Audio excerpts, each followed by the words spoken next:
बिस्मिल्लाहिर्रहमानिर्रहीम। अस्सलामुअलैकुम। आप देख रहे हैं JN न्यूज़ और मैं हूं आपकी मेजबान सुंबल ज़िया। बुलेटिन का बाकायदा आगाज करते हैं और शामिल करते हैं अब तक की अहम तरीन खबर शामिल करते हैं। जेहलम से हमारे सकाफती रिपोर्टर खादिम सकाफत जुबैर चौधरी की रिपोर्ट के मुताबिक जिला जेहलम के नुमाइंदों चकदरिया में सकाफती खेल बैल टोंबी मुनक़िद किया गया। यह अखाड़ा चौधरी कशू मरहूम की याद में उनके बेटे मुनक़िद कराते हैं।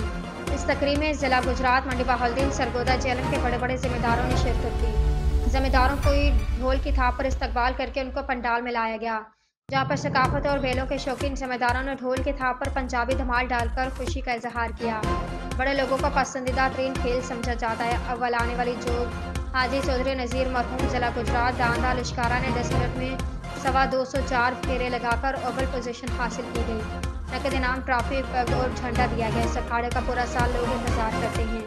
जब यह अखाड़ा करीब आता तो बच्चे, बूढ़े, जवान सभी इस अखाड़े में शामिल होकर अपनी खुशी का इजहार करते हैं। बैरून मुबारक से इस अखाड़े के लिए चौधरी शहजाद बोकन यूके, पहलवान आमिर हनीफ यूके, चौधरी काशिफ अकरम सऊदी अरब से स्पेशल इस अखाड़ा में शिरकत के लिए पाकिस्तान आए।